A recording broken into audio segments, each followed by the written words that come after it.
Welcome to Krishna cooking. આજે ચાપડી ઊંધી બનાવવાનું છે। એના માટે તેલ ગરમ કરવા મૂકી દીધું છે। 3 થી 4 ચમચી તેલ લેવાનું છે। આમાં થોડુંક તેલનો ભાગ વધારે હોય છે। એમાં સૂકો બધો મસાલો નાખી દીધો છે। બીજી બાજુ મેં આદુ, મરચાં, લસણ, ડુંગળી, ટમેટું અને કેપ્સિકમ આ બધું સુધારીને રાખેલું છે। એના માટે આપણે પહેલાં આદુ, મરચું અને લસણ નાખી દઈશું। એ સાતળાઈ જાય પછી આપણે ડુંગળી નાખી દઈશું। ડુંગળીને પણ સાતળી લેશું। ડુંગળીને સાતળી લીધા પછી આપણે કેપ્સિકમ છે અડધો એ સુધારેલું એ નાખી દઈશું અને 2 ટમેટાં છે એ પણ નાખી અને મિક્સ કરી લેશું। ને આમાં બીજો કોઈ મસાલો કરવાનો નથી અને 1 સીટી થવા દેવાની છે। એમનેમ જ પાણી પણ નથી નાખવાનું। આ રીતે 1 સીટી પાડી લેવાની છે। ઠંડુ કુકર થાય પછી ખોલી લેવાનું છે। ખોલી લીધા પછી આપણે પાછો એમાં બધો મસાલો કરશું। આનાથી સરસ સ્વાદ આવે છે।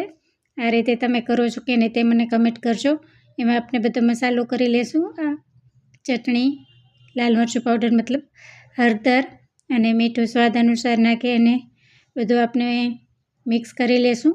તે પછી મેં શાક સુધારેલું છે ફુલાવર, રીંગણાની છાલ ઉતારેલી છે, બટેકું, ગુવાર, વટાણા અને જે શાક નાખવું એ નાખી શકાય। મારે એટલું હતું એટલું નાખ્યું ને અમે 4 જણા છીએ તો 4 જણાના એટલું શાક બરાબર છે। તમે જાજુ ઓછું કરી શકો છો। અડધો ગ્લાસ પાણી નાખી દીધું છે। મિક્સ કરી લેવાનું છે। મિક્સ કરી લીધા પછી આપણે એમાં થોડોક એવો ગોળ નાખશું અને આમાં કોઈ આંબલી નાખે છે ને કોઈ નથી નાખતું। હું આંબલી નથી નાખતી એટલે ઉતારીને લીંબુનો રસ નાખીશ અને મિક્સ કરી લેવાનું। મિક્સ કરી લીધા પછી આપણે એને 2 સીટી થવા દઈશું। 2 સીટી થઈ જાય એટલે આપણી આ ઊંધિયું તૈયાર છે। આ રીતે મારું ઊંધિયું મને બહુ પસંદ છે। તમને આ રીતે કરો છો કે નહીં તે મને જરૂરથી કમેન્ટ કરજો। મારી ચેનલને લાઈક કરો, શેર કરો અને સબસ્ક્રાઈબ કરો। આપણે ચાપડી માટેનો લોટ ભાખરીનો લીધો છે એ તૈયાર કરી લેશું।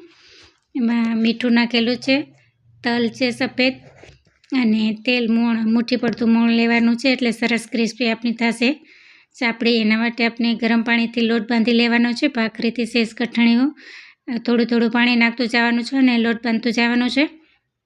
આ રીતે તો બધું એકહારે બાંધી લેશું તો થોડો ઢીલો એવો થાય, ક્યારેક કઠણ થાય તો થોડું જેટલું પાણી જોઈએ એટલું નાખતું જવાનું છે।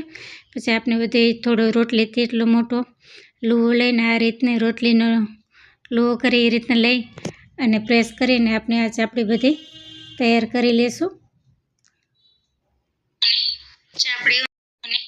ચાપડી ઊંધિયું કોનું પસંદ છે એ મને કમેન્ટ કરજો। આ રીતના આપણે બધી ચાપડી તૈયાર કરી લેશું અને આપણે તળવાના છે એના માટે તેલ લઈ એક કડાઈમાં લઈ અને ગરમ કરવા મૂકી દીધું છે। તેલ ગરમ થઈ જાય એટલે આપણે એને ગોલ્ડન બ્રાઉન થાય ત્યાં સુધી તળી લેવાની છે અને ક્રિસ્પી સરસ થશે।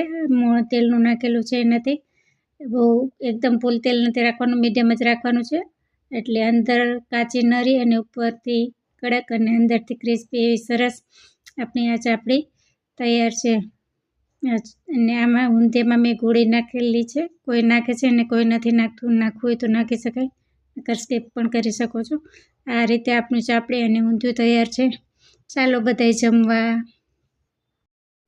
મારી રેસીપી તમને કેવી લાગી છે તે કમેન્ટ કરજો અને કઈ સિટી અને ગામમાંથી જોવો છો તે પણ મને કમેન્ટ કરજો અને તમારી કમેન્ટથી મને પણ બહુ આનંદ આવે છે। સરસ કમેન્ટ કરો છો એના માટે થેન્ક યુ બધાને। મારી ચેનલને લાઈક કરો, શેર કરો અને સબસ્ક્રાઈબ કરો। Follow me, thank you.